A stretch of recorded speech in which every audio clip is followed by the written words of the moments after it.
Alright, this video is for Biology 234 for the hands-on lab titled Microorganisms, Aseptic Technique in Cultures. I'm just going to briefly go over the exploration part, which would be like your introduction. So the summary is that this exploration contains targeted background content to prepare you for performing the exercises in this lesson. The learning objectives are to outline aseptic techniques and describe safe handling of microbes, to identify plating technique and media for microbial cultures, and to describe the biology of Saccharomyces cerevisiae, E. coli, and Staph epidermidis. Exploring aseptic techniques. When working with microorganisms, the goal is to transfer the bacterium of interest to various media without introducing other unwanted microbes into the culture. In addition, aseptic technique provides a safe working environment.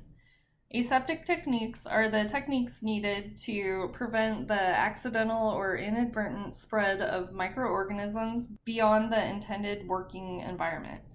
Aseptic techniques are vital when isolating a pure culture from a mixed or contaminated culture. It says hands must be washed, work surfaces must be cleared of unnecessary items, and sterilized with a 10% bleach solution or a bleach-based cleaner before beginning the experimentation. So step one, the equipment used to isolate cultures has to be sterilized. Either an open flame or isopropyl alcohol may be used to eliminate contamination that is naturally picked up from the environment. In campus laboratories, equipment is often sterilized with an autoclave or a microincinerator. When opening cultures or sterile media, work quickly and efficiently. Do not talk or breathe over the culture. When tubes and vials are open, keep them tilted away from the mouth and nose. Never lay caps or lids on a bench or work area, as these areas most likely have contaminants. When working with a culture, ensure the instruments used are sterile. This will include inoculation loops and swabs. Sterile instruments are provided by hands-on labs. You must work to maintain the instrument's sterility. Some general precautions include the following. Avoid producing aerosols, which is anything that can be introduced into the air. This includes avoiding splashing when pipetting media and inoculating cultures. Keep the lid to the culture closed whenever possible. Incubate plates inverted, which is agar side up. Agar contains a lot of water. When plates are incubated with the lid side up, water will condense onto the lid, and this condensation can drip back onto the agar plate and possibly contaminate and or smear the results. Always write on the bottoms of the plates, not on the lids. This will prevent unlabeled plates if lids are misplaced. When not in use, tubes and plates should be properly stored away from children and pets. All equipment and work surfaces should be cleaned with a 10% bleach solution or bleach-based cleaning product at the end of the experiment. Explore media and its uses. Hands-on Labs provides various forms of media that grow cultures of microbes. In general, media exist in two major forms, liquid and solid. One liquid type of media is broth, which is depicted in Figure 2. A microbiologist uses a broth primarily to increase the number of microorganisms. Solid media is prepared as either slants or plates. This is Figure 3, which is a slant, and Figure 4, which is a plate. The most common solidifying agent in both slants and plates is agar. Agar does not melt until it reaches the temperature of about 80 degrees Celsius. Conversely, once it has melted, it can be cooled to about 45 degrees Celsius before it solidifies. In addition, agar has the ability to grow microorganisms over a large temperature range. Slants are primarily used for storage and transport of microorganisms. Organisms stabbed into the media are protected from desiccation, allowing them to survive much longer. Slants can be stored for weeks or even months without significant death to the organisms that they house. The screw cap and the small size of the vial allow a scientist to easily transport a culture from one place to another. Plates provide a larger surface area for culturing microbes than slants. Plates are commonly used for isolating microbes. Culture samples taken from individuals or the environment contain many types of microbes. These mixed cultures must be separated into individual colonies of only one type of microbe to be successfully analyzed. A pure culture contains only one species of microorganism. Proper use of aseptic technique prevents pure cultures from being contaminated. A contaminated culture occurs when unknown microorganisms are inadvertently introduced, often via poor technique. In addition, bacterial colony morphology, which is the shape of a group of bacteria, can help distinguish among different species when using a plate. Secondary descriptive terms are often used when describing various media. Some media are described as a general purpose media. These media contain a rich variety of nutrients that will facilitate the growth of a wide range of microorganisms and is therefore ideal for generalized growth. One example of general purpose media is a nutrient agar plate or an A plate, which will be used during this lab. In future laboratories, more specialized media that select for specific types of microorganisms will be introduced, which can aid in microbe species identification. Did you know? Over the last 100 years, thousands of different media formulations have been created for growing a huge variety of microorganisms. With the advent of DNA technology, it is estimated that we have only grown and discovered a mere 1% of microorganisms living on this planet. Explore isolation techniques. The streak plate is the primary mechanism for isolating bacteria. This technique utilizes a 4-quadrant dilution that systematically reduces bacterial numbers until they are diluted enough to form isolated colonies. The procedure is shown in Figure 5 and can be separated into 4 defined steps. Carefully read the following steps as you will be streaking a number of plates during this experiment. Bacterial isolation with a streak plate. So in A, a collected bacterial sample is spread over 1 quadrant of the agar plate. B, a sterilized inoculation loop is used to move a small portion of a sample from the first quadrant to the second quadrant.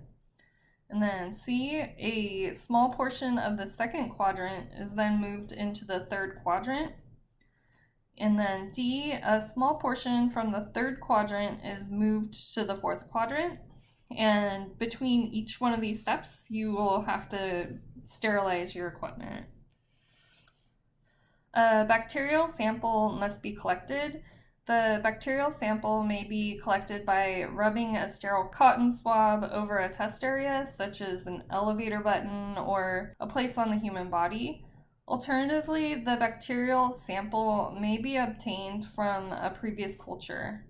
Using aseptic methods, the sample is spread over a small portion of the plate, usually about 1/4 of the plate size. This first inoculation may be referred to as the first quadrant and is shown in Figure 5A. A small portion of the bacteria from the first quadrant is then spread to the second quadrant of the plate so as to isolate and dilute a portion of the microorganisms. An instrument called an inoculation loop is sterilized and then placed flat in the center edge of the first quadrant. The inoculation loop is used to spread a small portion of the organism from the first quadrant into the second quadrant, as shown in Figure 5B.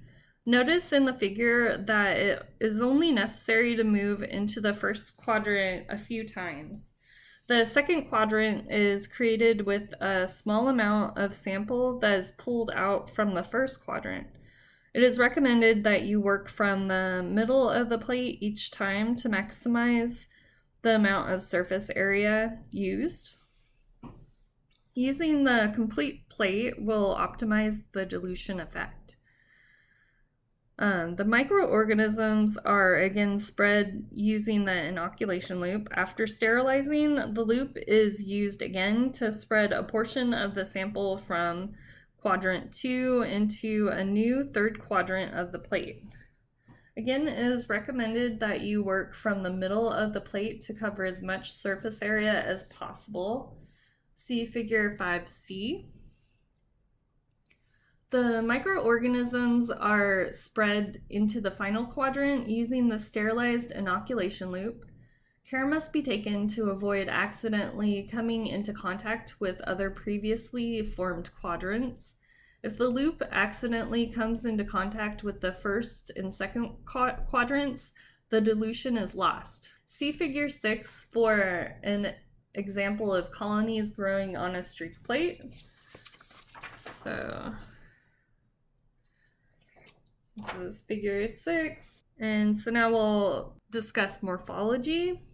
Morphology is the size, shape, and other physical characteristics that can be used to identify microorganisms. Even without a microscope, information about microbes can be acquired through observation on a plate. As shown in figure 7, which is here, different microorganism colonies can have different sizes, shapes, and colors that can be seen on the plate. And so I just printed this out and I don't have a color printer. But you can view this on their website. I just printed it straight from the website. Additional morphological characteristics include whether the edge of the colony is smooth or rough, and whether the centers of the colony are raised or indented. Certain species will always show this same morphology on a particular media. Attention to detail allows the creation of pure cultures and eventual identification of a microorganism. As you perform the experiment, pay very close attention and try to note the differences you see in the isolated colonies that you create. In this laboratory and others, you will be culturing microbes. Below is a description of 3 microbes that serve as model organisms in microbiology labs around the world: E. coli, Saccharomyces cerevisiae, and Staphylococcus epidermidis. E. coli is a rod-shaped bacteria commonly found in the lower intestine of warm-blooded organisms, which is shown in figure 8. Most E. coli strains are harmless and part of the normal flora of the gut.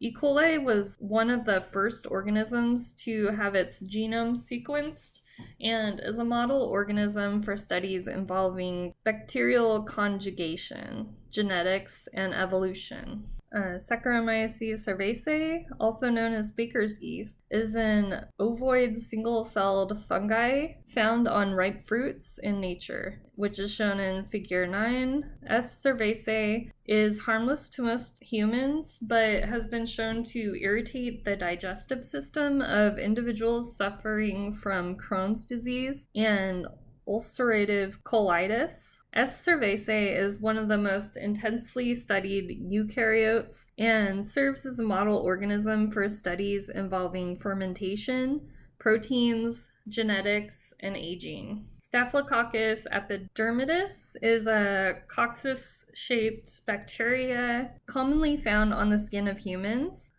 This is shown in figure 10. S. epidermidis is harmless to most individuals and considered part of the normal skin flora. S. epidermidis has been linked to infections in individuals with catheters or other surgical implants. S. epidermidis is a model organism for the study of osmotic pressure regulation, antibiotic resistance, and biofilms. All right, so now we're ready to get started with the experiment. The learning objectives for this are to apply aseptic technique to transfer microbes between media forms, to examine microbial growth on solid and liquid media, and to create cultures of bacteria and yeast and isolate individual colonies. All right, so before we begin, you'll want to gather your materials. So you'll grab all the things that are supplied in your box, and then grab all the things that you're supposed to supply. And then once you've gathered all of your materials, we can begin the exercises.